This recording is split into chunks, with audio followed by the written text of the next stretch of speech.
Let's get this party started. Let's get this party started. Let's get this party started. It's a Bible reading party. Hey, oh.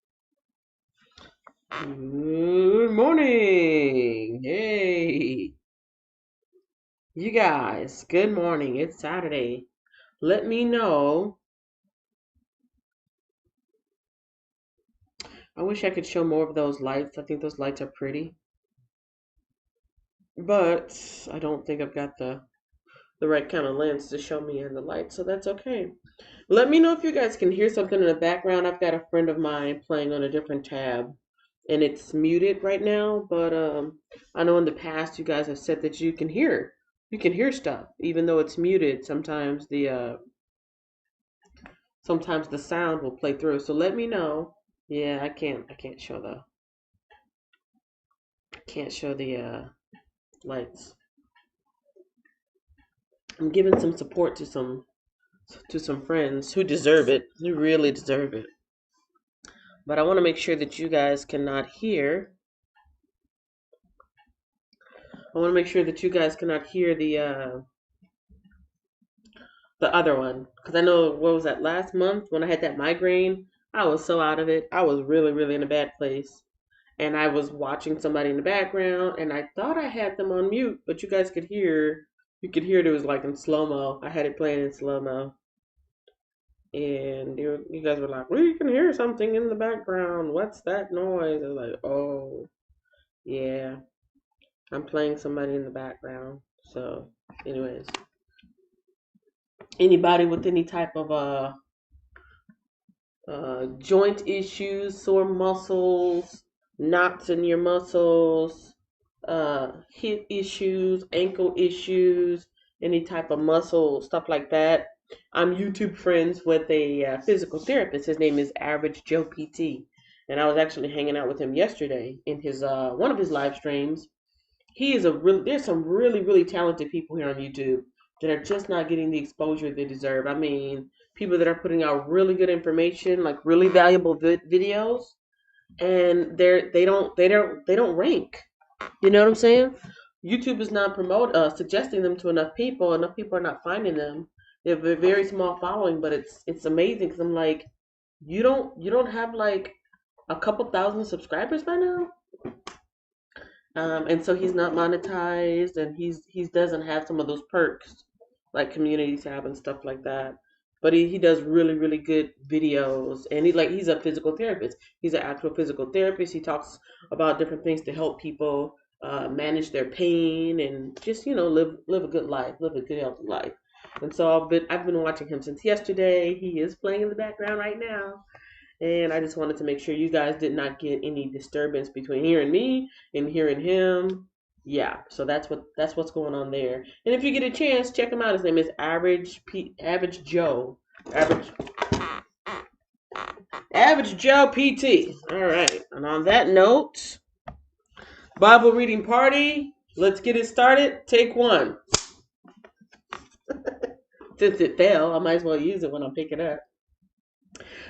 Today we are at the end of week 3. I know my titles have been messed up the last couple of my titles have been really messed up the last couple of days because I'm still juggling a little bit, and I wouldn't have it any other way. I wouldn't have it any other way.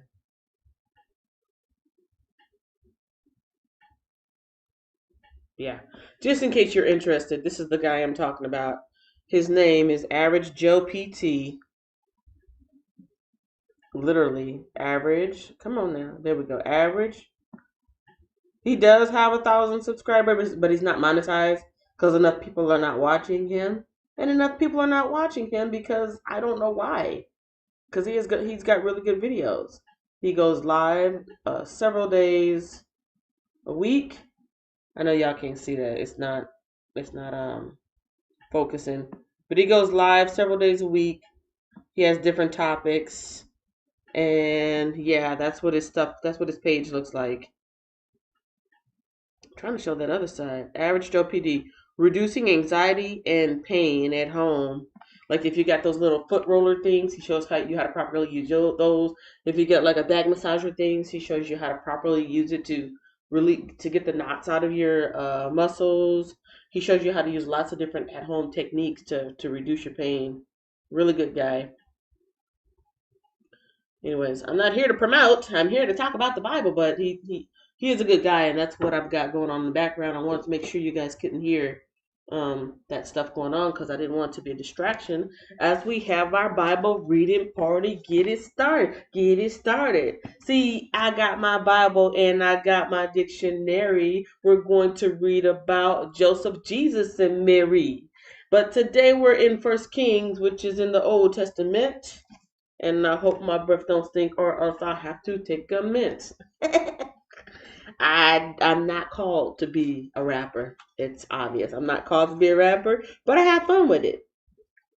I have fun with it. You know what? Trying to freestyle?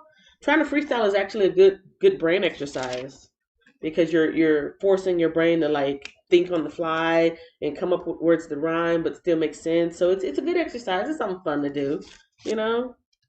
I'm not gonna go battle anybody on the stage anytime soon. I'm not trying to take anybody's take the mic off of anybody's arm or anything like that. But it's fun. It's fun. Long live cannabis. Not the weed, the rapper. Can I bust? All right, First Kings. First Kings is where we're at today. Bam! First Kings. First of all, the time is now 7:19. It is 7:20 a.m. June 20th, 2000. See, I got my thing now. I moved my clock. So I have to retrain myself not to look over to the wall. I gotta just look behind me, which is really weird because when I'm in the bed, yes, my studio is my bedroom. When I'm in the bed, I keep trying to look over at the clock, and I'm like, yeah, I forgot the clock is moved, and I gotta look over here. But the time is now 7:20 a.m. Central Standard Time. That's Texas time, y'all. It is June 6th already.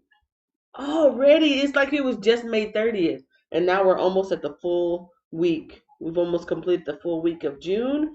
We're almost at the end of week 23 of reading the Bible, and like I said, it's Saturday. I keep forgetting I gotta get an affiliate link for this because this is really cool. If anybody wants to help support this channel, you know, I got some pretty decent products that I think would be helpful for people in their lives. You know, things that I use, books that I use. I still got to put these affiliate links up. So that's the time. This is my Bible. It's the New Believer's Bible, compact version. I need an assistant. I really need an assistant. I got too much going on. New Living Translation. This is my Bible dictionary. For the moment, I do not have these affiliate links up, but one day I will put them in there. But in the meantime, I'm just showing you so you can look it up yourself. If you've got another Bible that you prefer and you're like, yeah, you should try this Bible, let me know what it is in the comment section or in the chat. If you've got a different concordance or different dictionary that's like, oh yeah, this one is really, really good because it shows da da da da, let me know. And since I'm sharing all of that, let me do my screen share for the day. And then I'm going to say hello to the beautiful people in the room. Here's the screen share. Come on now. Kindle, where'd you go? Oh, I don't want to do that. I was about to get rid of you guys and put the screen share on top of you. That should be it right there. Let me check. Let me check from my phone. Boulevard 40. Boulevard 40. I'm about to get rid of you guys. Okay, while I'm yep, okay, good. The screen share did pop up. And while I'm on here, I'm going to say hello to the people in the room. I see Destiny Forever Walk says Grand Rising Kenya, happy Saturday. Is the early bird in the room? Nicole says good morning 40 fam. Nicole says bless the like button. Laverne Dorsey says good morning. Nicole says I hear you perfectly. Oh, so the screen share's not up because I'm still looking at myself read. Well, that's cool. Good morning, Nicole. I hear you perfectly. Life of Key. Good morning, the Wiz morning, everyone. Eva Frazier just popped in and says, "Good morning, everyone." So yeah, I just saw myself itch my nose, which means you guys cannot see the screen share. Let me do the screen share. Do the screen share. Do the screen share. Do the screen share. Is it up there? It's still not up there. I don't know why. Come on, Alt A, and it's not working. Okay, so I got to do it the long way. My little hotkeys, I'm supposed to be able to hit two little buttons together, and it's supposed to pop right up, but it didn't pop up, so that's okay. Now I'm doing my screen share. Earlier this week, we read 2 Samuel 16 through 18. We finished it Wednesday, Thursday, and Friday. No, Monday, Tuesday, Wednesday. Yeah, Thursday and Friday. We went through the book of Galatians. Today is Saturday, so we're going to do First Kings 1 through 3. We got most of our checkpoints. And I even discovered yesterday one of these checkpoints is out of order. One of these checkpoints is out of order. I think they're all supposed to be in order as I'm reading it, right? So Tangled in a Tree was back in 2 Samuel. 1,000 Sacrifices was back in 2 Samuel. The fruit of the Spirit, you see that one at the bottom? The fruit of the Spirit? We read about that in Galatians. So if I hadn't been paying attention, I would have missed it. I would have been missed it. So the fruit of the Spirit is what the Holy Spirit offers us when we listen to it. When we follow the Holy Spirit leading us instead of our sinful nature, that is considered the fruit of the Spirit according to Galatians. I want to say 5. I think it was like Galatians 5. I don't remember the exact verse. So that was a checkpoint from yesterday. I think for today, we're probably going to be reading about Solomon, who was David's son, and those final 2 checkpoints will be hit. 2 mothers and the cedars of Lebanon, Lebanon, Lebanon. Since it's almost the end of the week, let me do a recap of what has been going on here. Actually, I think I did this yesterday. Yeah, I think I did this yesterday. I'm not going to read this paragraph again. If anybody's interested, they can always do the replay and pause it at this point. But I think I reread it yesterday. I like to read it at the start of the week, and then I like to read it at the right at the end. Whoops, there's too much going on. I like to read that little paragraph just to kind of refresh everybody's memory of like the whole week of what we're covering. So that's that. Eva Frazier says, I had problems trying to tune in. I'm sorry you keep having problems tuning in. Are you subscribed to the channel, and did you hit the bell? Let me show you what I'm talking about.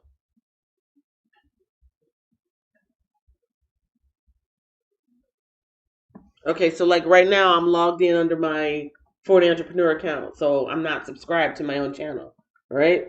So this is me in my live stream, and here I am. Come on, focus for me, focus. You can do it. I believe in you.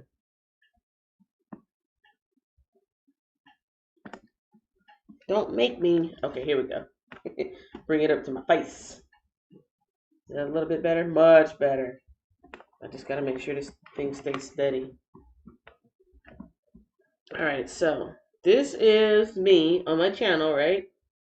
Come on, it was just in focus. Oh, that light is so strong, isn't it? Hopefully you can still see. So this is me at Boulevard 40. And if I hit subscribe, which there's no reason for me not to subscribe to my own channel, right? If I hit subscribe, there should be a bell that popped up. You see that little bell that popped up? Once you see that little bell pop up, you need to hit it. Hit that little bell. And, oh my goodness. It's so hard for me to do this backwards in the screen. You hit the bell. Here we go. You hit the bell. And what that bell will do is you can have everything that I make come up. Nothing, like you will get no notifications. Like you just want to be subscribed, but you don't want to get notifications. This one, certain things will pop up. And then this one, everything that I do will pop up. Whether it's lives or uploads or community posts. So there's 3 ways that you can hit the bell. You can hit all, you can hit personalized, or you can hit none.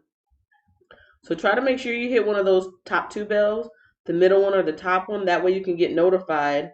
I think that's the easiest way for some people to get to find the live stream, especially if they're not really familiar with YouTube. But yeah. And I actually do not want to be subscribed to my own channel, because if you're wondering why wouldn't you want to be subscribed to your own channel? One, because I'm really trying to keep track of my accurate numbers. And two, another reason why some people actually unsubscribe, like if you've got too much stuff coming in your news feed and you know that you're not watching that other stuff and you don't want to keep seeing the same person come up, if you're not really into them, you'll unsubscribe. So when I'm doing work on this channel, I follow other people doing the same type of similar things as me. Live. Okay, yeah, I'm live. When I'm on my Bible channel, I like to watch Bible stuff. And so I'm probably not going to be subscribed to like a cooking channel or something that's like way off, just entertainment purposes. And then when I'm on my 40 Entrepreneur Drive channel, I actually prefer to be subscribed to a lot of business channels, because when I'm on there doing my business stuff and when I'm done, I naturally like to watch other similar categories. You know what I mean? Then I got a fun channel that I just watch whatever. So I don't care what comes up in that feed. And that's why I'm not subscribed to myself on there, because I don't want to see me coming up down the line. Love that spring water. All right, back to First Kings. Oh, I gotta get my phone up here so I can see you guys. Yes, the bell popped up. Yeah, a lot of people don't realize what that bell does. It really does help to combat some of the issues that YouTube is having, because YouTube is purging people. Like if you're not watching somebody, they will purge some of your subscribers because they figure it's dead weight. And then there's a lot of glitchy stuff too. But enough of that. Who wants to read about First Kings? I do.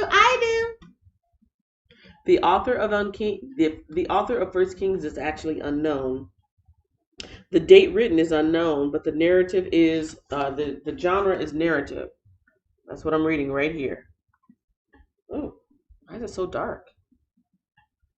Anyways, unknown. The author is unknown. Date written is unknown. Genre is narrative. First Kings. In First Kings, David's reign came to an end and his son Solomon became king. So the last time we were in the Old Testament, we were talking about Absalom. Remember Absalom? He tried to oust his daddy.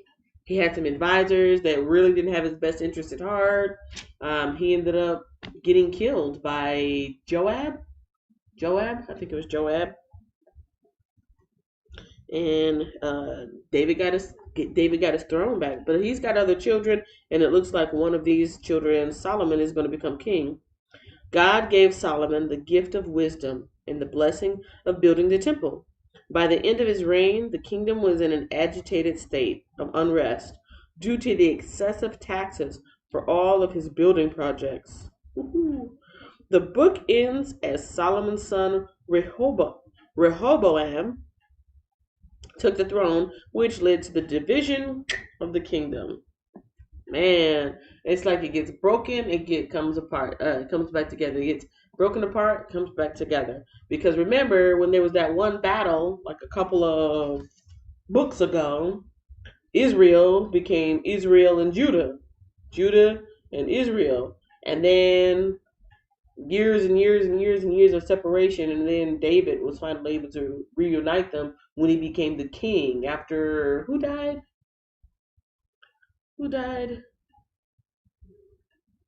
Saul's son, not Mephibosheth, but the other one, like Ishbosheth, something like that. I think his name was Ishbosheth. So Ishbosheth was the king of the north. David was the king of the south, but then when he got killed, David ended up being the king of all of Israel. So they kind of got reunited again, but now it looks like they're gonna get broken up. Man. Chapter 1, David in his old age. Eva Frazier, thanks for the information. I have not been doing that. I think that was the problem. I hope it works. I hope it works because, yeah, I know a lot of people have not been able to come in. I got some people that came back over from 40 Entrepreneur Drive, but either they didn't get the announcement that I was moving, or maybe they moved on to something else, or maybe they're not getting notifications either. I don't know. But that's why we got the replay. They can always catch the old ones. David in his old age. Ooh, it's cold in here. I'm sorry, I keep having all these distractions. I get hot and I get cold and I get hot and I get cold. Un momento, por favor. Because I need the air on.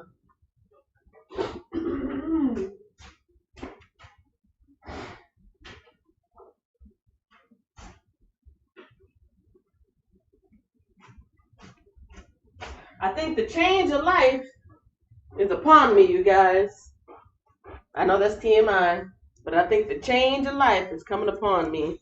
Because lately, I get very warm. And I have a very high light bill.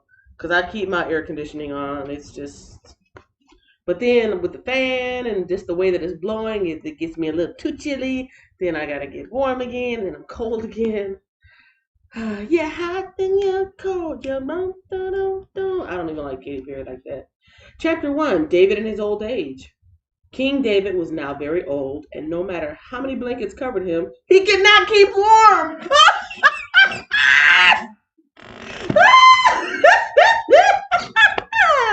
That's funny. Y'all gotta admit, that's funny. I had never read this passage before. I had not read this passage before.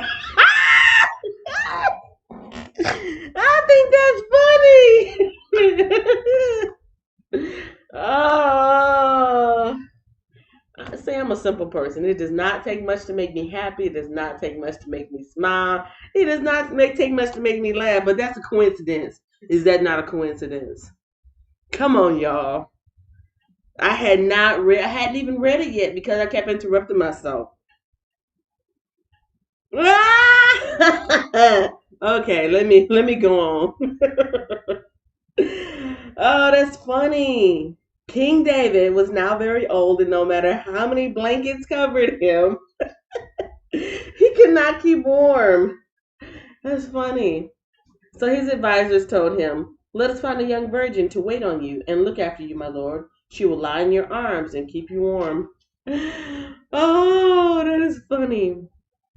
Verse 3. So they searched throughout the land of Israel for a beautiful girl, and they found Abishag from Shunem and brought her to the king. The girl was very beautiful, and she looked after the king and took care of him, but the king had no sexual relationship with her. So she was just a bed warmer. She really was just a bed warmer. Chapter 5, Adonijah. Adonijah claims the throne. And I'm still covering up my knees from the draft because like parts of my body are warmer than others, so it's just so weird. I like the cool air, but oh, King David, I feel you. I feel you. Okay, verse 5. Verse 5. Adonijah claims the throne. About that time, David's son, Adonijah, whose mother was Haggith, began boasting, "I will make myself king." So he provided himself with chariots and charioteers and recruited 50 men to run in front of him. Now his father, King David, had never disciplined him at that time, even by asking, "Why are you doing that?" Adonijah had been born next after Absalom, and he was very handsome. Adonijah took Joab, son of Zeruiah, and Abiathar the priest into his confidence, and they agreed to help him become king. But Zadok the priest, Benaiah, son of Jehoiada, Nathan the prophet, Shimei, Ray, and David's personal bodyguard refused to support Adonijah. Adonijah went to the stone of Zokheleth near the spring of En-Rogel, where he sacrificed sheep, cattle, and fattened calves. He invited all his brothers, the other sons of King David, and all the royal officials of Judah. But he did not invite Nathan the prophet, or Benaiah, or the king's bodyguard, or his brother Solomon. Then Nathan went to Bathsheba, Solomon's mother, and asked her, "Haven't you heard that Haggith's son Adonijah has made himself king, and our Lord David doesn't even know about it? If you want to save your own life and the life of your son Solomon, follow my advice.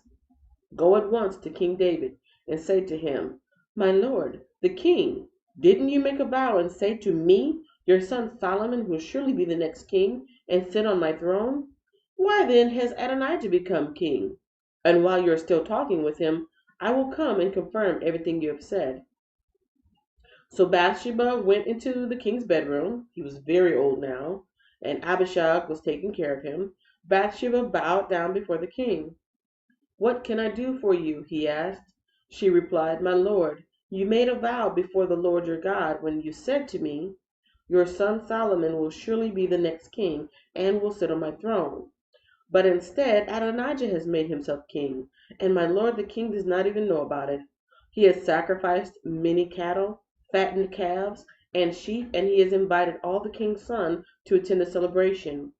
He also invited Abiathar the priest and Joab, the commander of the army, but he did not invite your servant Solomon. And now, my lord the king, all Israel is waiting for you to announce who will become king after you. If you do not act, my son Solomon and I will be treated as criminals as soon as my lord the king has died.' While she was speaking with the king, Nathan the prophet arrived. The king's official told him, 'Nathan the prophet is here to see you.' Nathan went in and bowed before the king with his face to the ground.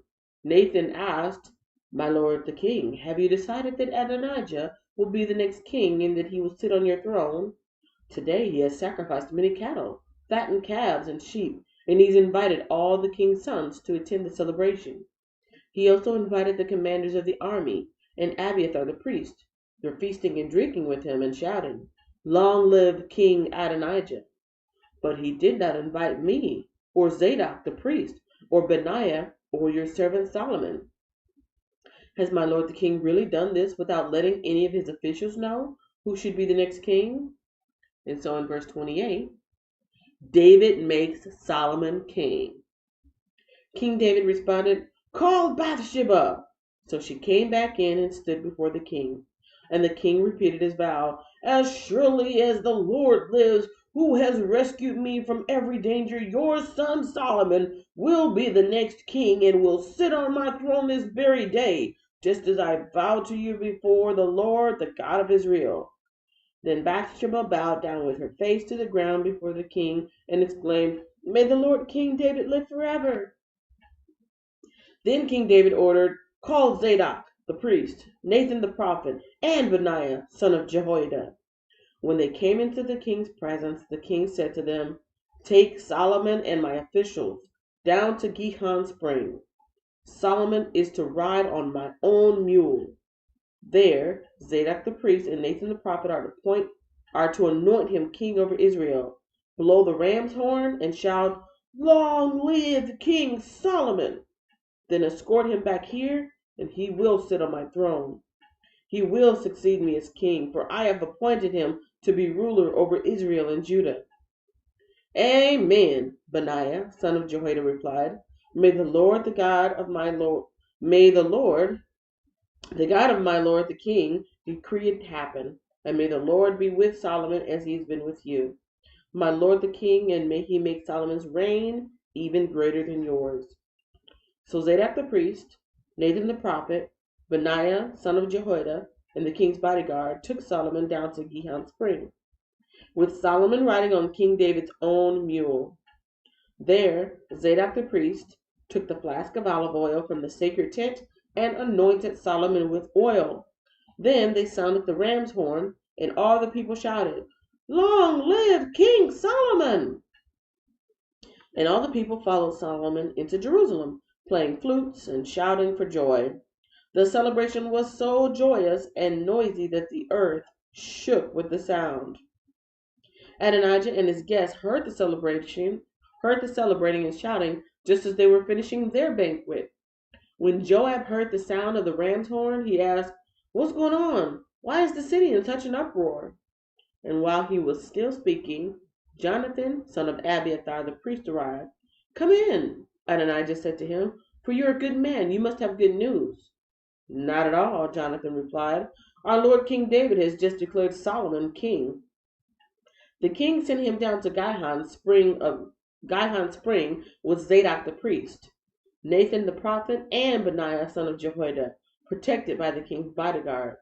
They had him ride on the king's own mule, and Zadok and Nathan have anointed him in Gihon spring as the new king.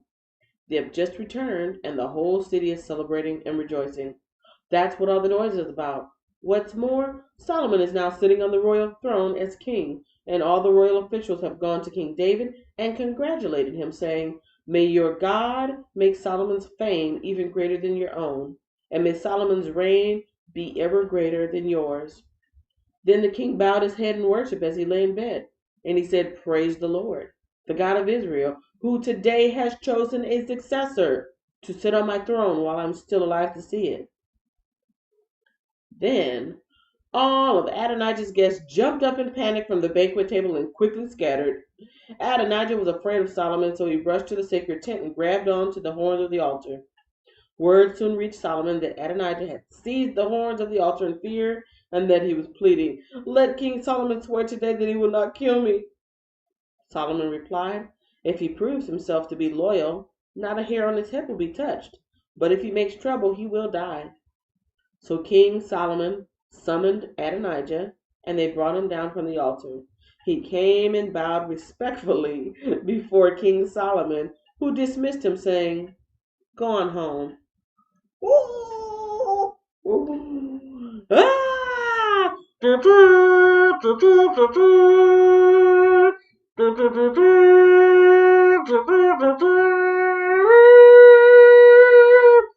Long live King Solomon! Ow! That's Adonijah running to that altar. He said, "Ow!" Oh, and these are brothers. Y'all remember these are brothers, but it's just like business. Yeah, we family. Nothing personal, but this is business. Nothing personal, but this is the kingdom. This is the royal throne. Nothing personal, but if you cause trouble, you're gonna die. That's what Solomon said to his brother Adonijah. All right, let me check in with you guys. Let me check in because we have just completed chapter 1. Chapter 1 is done. Chapter 1 is done. All right. Everybody's all good. See, the kings in the Old Testament have bodyguards to keep things in order. Me, I got crickets. Yeah, crickets. All right, chapter 2. Since there are no questions, it doesn't look like I got any questions or comments. I'm going to go into chapter 2, which is talking about David's final instructions. David's final instructions to Solomon. As the time of King David's death approached, he gave this charge to his son Solomon. "I'm going where everyone on earth must someday go. Take courage and be a man. Observe the requirements of the Lord your God and follow all his ways. Keep the decrees, commands, regulations, and laws written in the law of Moses, so that you will be successful in all you do and wherever you go. If you do this, then the Lord will keep the promise he made to me. He told me, if your descendants live as they should and follow me faithfully with all their heart and soul, one of them will always sit on the throne of Israel." And there's something else. You know what Joab, son of Zeruiah, did to me when he murdered my 2 army commanders, Abner, son of Ner, and Amasa, son of Jether. He pretended it was an act of war, but it was done in a time of peace, staining his belt and sandals with innocent blood. Do with him what you think best, but don't let him grow old and go to his grave in peace. Be kind to the sons of Barzillai of Gilead. Make them permanent guests at your table, for they took care of me when I fled from your brother Absalom. And remember Shimei, son of Gera, the man from Bahurim in Benjamin. He cursed me with a terrible curse as I was fleeing to Mahanaim. When he came down to meet me at the Jordan River, I swore by the Lord that I would not kill him. But that oath does not make him innocent. You are a wise man, and you will know how to arrange a bloody death for him." Then David died and was buried with his ancestors in the city of David. David had reigned over Israel for 40 years, 7 of them in Hebron and 33 in Jerusalem. Solomon became king and sat on the throne of David his father, and his kingdom was firmly established. And in verse 13, it's talking about Solomon establishes his rule. Solomon establishes his rule. One day, Adonijah, whose mother was Haggith, came to see Bathsheba, Solomon's mother. "Have you come with peaceful intentions?" she asked him. "Yes," he said, "I come in peace. In fact, I have a favor to ask you." "What is it?" she asked. He replied, "As you know, the kingdom was rightfully mine. All Israel wanted me to be the next king, but the tables were turned, and the kingdom went to my brother instead, for that is the way the Lord wanted it. So now I have just one favor to ask of you. Please don't turn me down." "What is it?" she asked. He replied, "Speak to King Solomon on my behalf, for I know he will do anything you request. Ask him to let me marry Abishag, the girl from Shunem." "All right," Bathsheba replied, "I will speak to the king for you." Abishag, that's the young girl that was taking care of King David, right? That was the young maiden, basically a bed warmer, that was taking care of him in his old age. Why does he want to marry King David's, you know, bed warmer, so to speak? Anyways, in verse 19 it says, "So Bathsheba went to King Solomon to speak on Adonijah's behalf. The king, Solomon, rose from his throne to meet her, and he bowed down before her.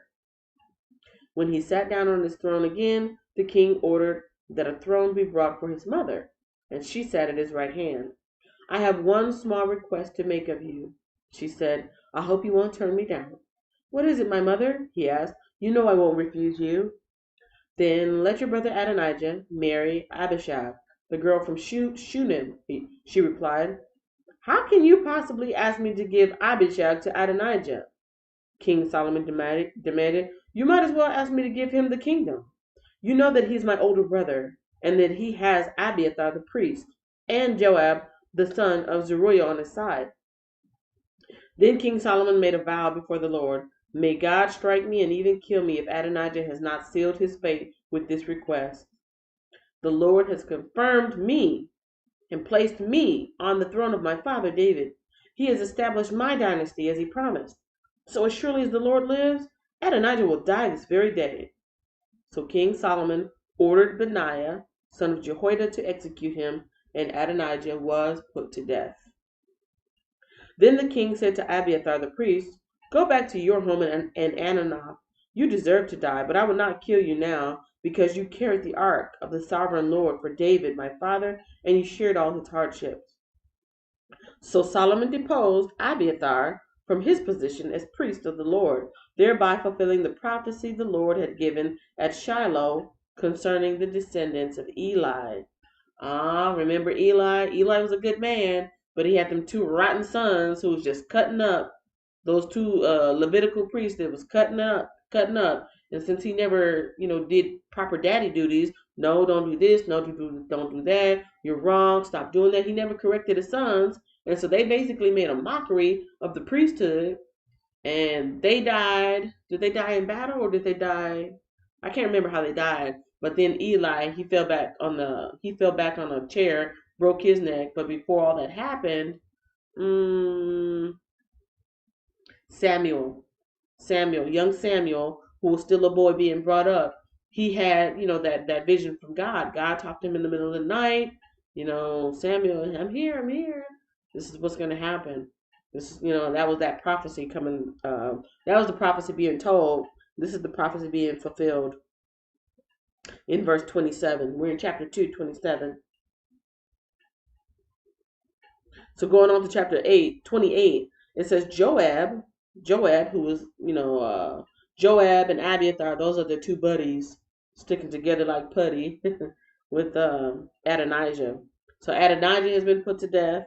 Joab, his road dog number one, has been sent back home. Let's see what's going to happen to, no, excuse me, Abiathar. Abiathar the priest has been sent back home. Now let's see what's going to happen to Joab. Verse 28, Joab had not joined Absalom's earlier rebellion, but he had joined Adonijah's rebellion.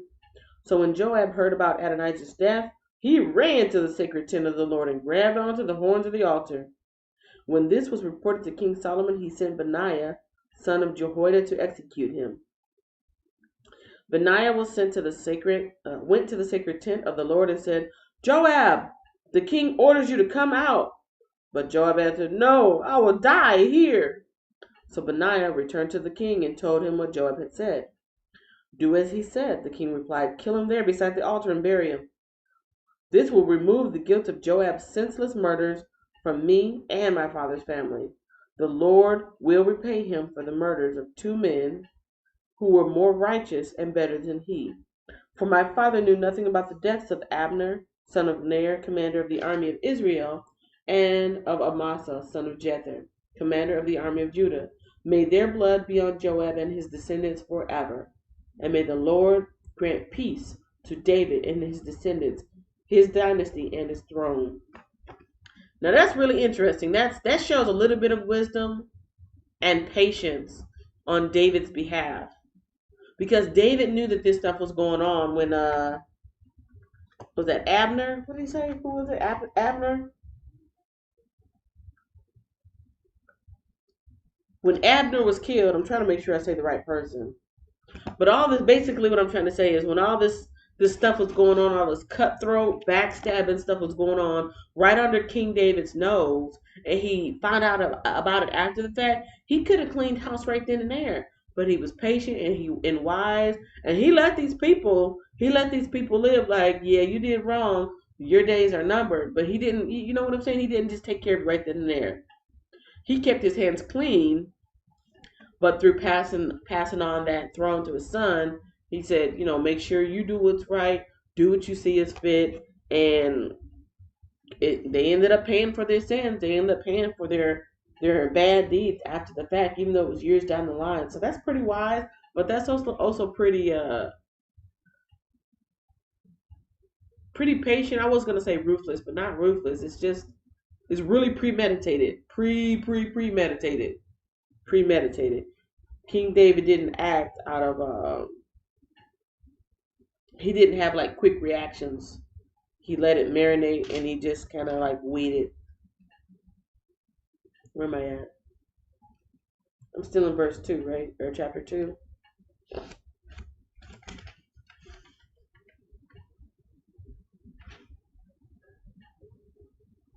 May their blood be on Joab and his descendants forever. Oh, here, that's what I was going to ask too. So this whole thing of running into the tent and grabbing onto the horns, this is the sacrificial altar, right?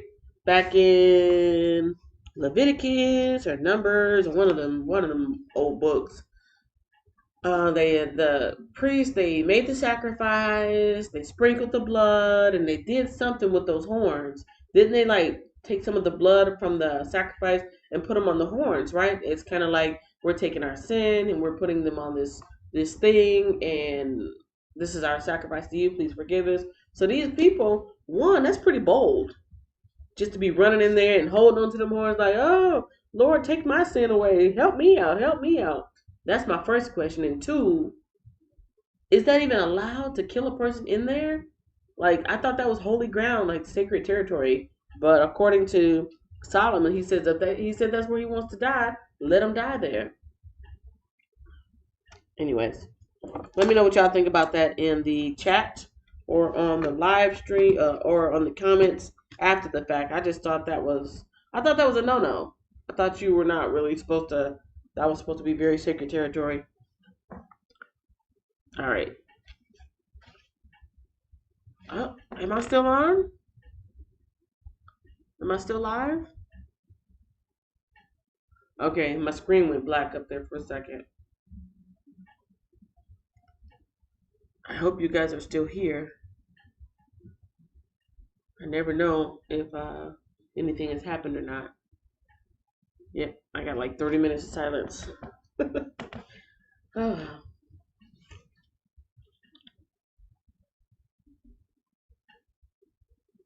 Verse 34. So Benaiah, son of Jehoiada, returned to the sacred tent and killed Joab, and he was buried at his home in the wilderness. Then the king appointed Benaiah to command the army in place of Joab, and he installed Zadok the priest to take the place of Abiathar. The king then sent for Shimei and told him, build a house here in Jerusalem and live there, but don't step outside the city to go anywhere else.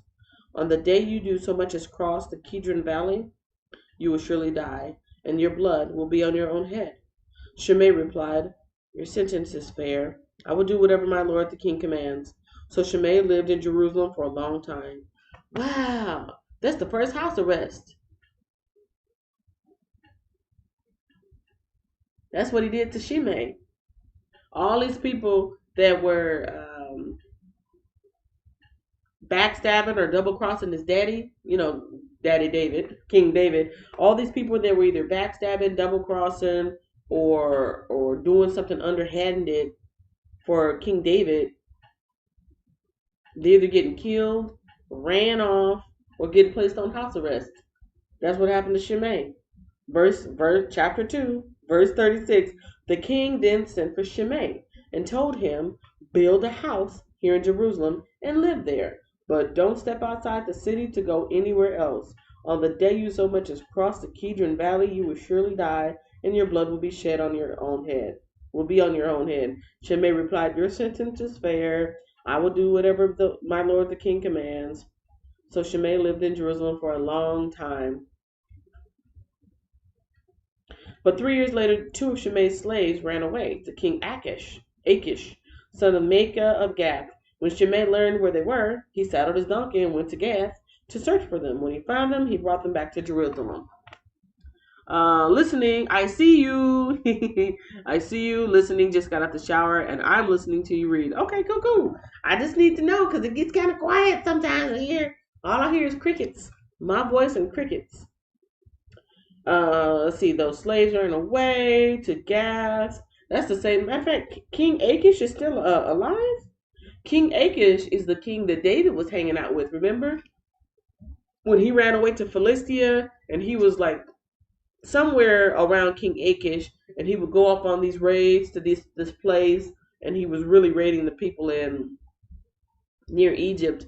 But when he came back to King Achish, the king was like, so where you been? Who you been plundering? Oh, I was plundering Judah. And Achish was like, dang, he trying to conquer his own people. It wasn't really happening like that. David was just forming a ruse. He was forming a ruse. But yeah, King Achish is still alive? I guess so, because that's where these 3 slaves of Shimei have run away to. He saddled up his donkey in verse 39, and in verse 40, in verse 40, he saddled his donkey, went to Gath to search for them, and when he found them, he brought them back to Jerusalem. Verse 41, Solomon heard that Shimei had left Jerusalem and had gone to Gath and returned. So the king sent for Shimei and demanded, didn't I make you swear by the Lord and warn you not to go anywhere else or you would surely die? And you replied, the sentence is fair. I will do as you say. Then why haven't you kept your oath to the Lord and obeyed my command? The king also said to Shimei, you certainly remember all the wicked things you did to my father David. May the Lord not bring that evil on your own head. But may I, King Solomon, receive the Lord's blessing, and may one of David's descendants always sit on his throne in the presence of the Lord. Then at the king's command, Benaiah, son of Jehoiada, took Shimei outside and killed him. So the kingdom was now firmly in Solomon's grip, because he's gotten rid of Abiathar, he's gotten rid of Joab, and now he's gotten rid of Shimei. And that's that. House arrest. They didn't have tethers then. No, they didn't, but they had that sword hanging over their head. It's a lot of, another thing that I've noticed is I've read the Bible. When people are trying to move around in these different spots, there's always somebody watching, somebody looking, somebody running and telling. Whether it was, I can't remember all the people, but I've noticed at least 4 or 5 different times. Somebody's over here. Somebody noticed it and ran and told. Somebody was trying to escape. Somebody noticed it and ran and told. So there's always all these people around to see what's going on. And even without a tether, you got all these folks keeping track on you. You don't need a tracker when you got people keeping track on you. Run and tell, run and tell. Chapter 3 is next. And I believe that's it for today.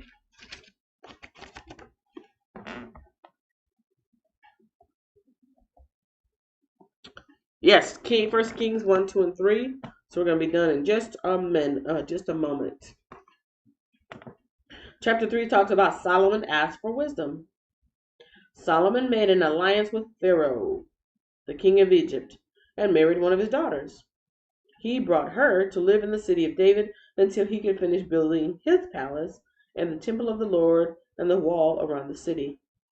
At that time, the people of Israel sacrificed their offerings at local places of worship, for a temple honoring the name of the Lord had not yet been built. Solomon loved the Lord and followed all the decrees of his father, David, except that Solomon too offered sacrifices and burned incense at the local places of worship. The most important of these places of worship was at Gibeon. So the king went there and sacrificed 1,000 burnt offerings. Oh, well, maybe that's the checkpoint right there. 1,000 sacrifices. Yeah, 1,000 sacrifices. I thought that was in the other book when it was talking about the thousands of people that had to die. But this is the actual 1,000 sacrifices, which is the checkpoint right here in chapter 3, verse 4. The most important of these places of worship was at Gibeon. So the king went there and sacrificed 1,000 burnt offerings. That night the Lord appeared to Solomon in a dream, and God said, "What do you want? Ask and I will give it to you." Pop quiz. At this point, how many kings have there been over the nation of Israel? Answer in the live chat and in the comment, and I will continue on with verse 6. How many kings have there been so far? See if you guys have been paying attention. Verse 6, Solomon replied, "You showed faithful love to your servant, my father David, because he was honest and true and faithful to you, and you have continued your faithful love to him today by giving him a son to sit on his throne.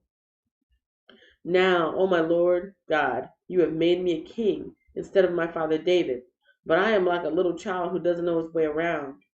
And here I am in the midst of your own chosen people, a nation so great and numerous they cannot be counted.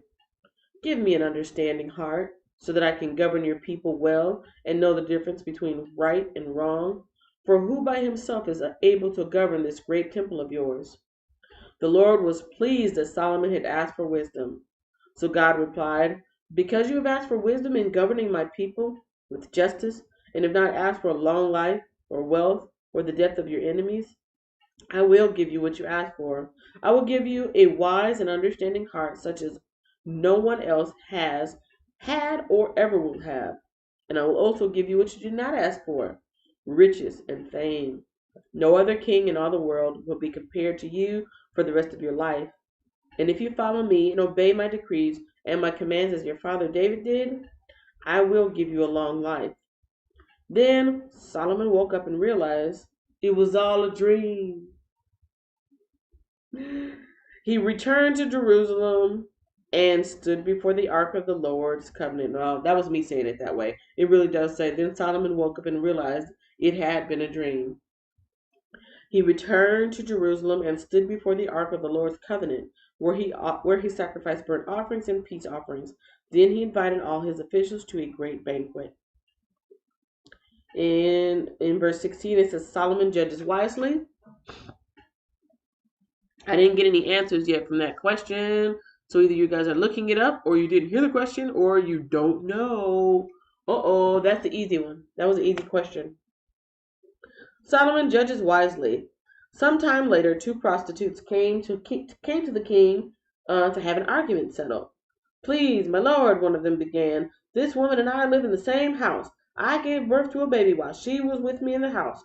3 days later, this woman also had a baby. We were alone. There were only two of us in the house. But her baby died during the night when she rolled over on it. Then she got up in the night and took my son from beside me while I was asleep. She laid her dead child in my arms and took mine to sleep beside her. And in the morning, when I tried to nurse my son, he was dead. But when I looked more closely in the morning light, I saw it wasn't my son at all." Then the other woman interrupted, "It was your son. It certainly was your son, and the living child is mine." "No," the first woman said, "the living child is mine, and the dead one is yours." And so they argued back and forth before the king. Then the king said, "Let's get the facts straight. Both of you claim the living child is yours, and each says the dead one belongs to the other. All right, bring me a sword." So a sword was brought to the king. Then he said, "Cut the living child in two and give half to one woman and half to the other." Then the woman who was the real mother of the living child and who loved him very much cried out, "Oh no, my lord, give her the child. Please do not kill him." But the other woman said, "All right, he will be neither yours nor mine. Divide him between us." Then the king said, "Do not kill the child, but give him to the woman who wants him to live, for she is his mother." When all Israel heard the king's decision, the people were in awe of the king, for they saw the wisdom God had given him for rendering justice. And that is checkpoint number, that's another checkpoint. There's two checkpoints, right? One right after another. 1,000 sacrifices and the two mothers. And that is also the end of today's reading. Wow, that was it. That was quick. That was quick. That was quick. According to, oh, won't show? That's not right. I started streaming 16 minutes ago. No. That's not right at all. There must have been an interruption or something. But in either case, ladies and gentlemen, that has been the reading for today. Thank you for your accompanying me in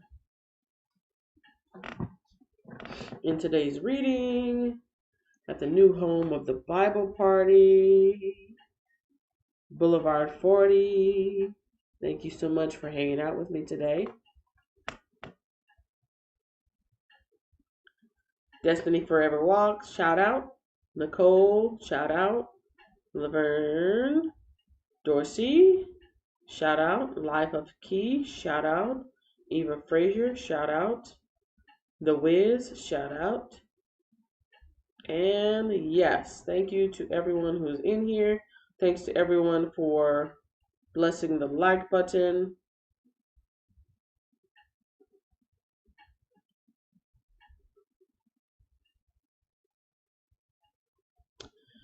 And blessings to you all as you go about your way this beautiful Saturday today, as I am so thankful for the time that I get to read my Bible in the peace, comfort, and freedom protection of my home while I read to all my YouTube friends who have come to listen to the Word. I pray that they are all encouraged to read the Bible on their own so they can come to their own understanding and build their own strength, faith, courage, and relationship with you, Lord. Amen. Yep. See you guys next time. Thanks for watching, and don't forget to follow me on social media. Now, let me know what you think about this next upcoming video.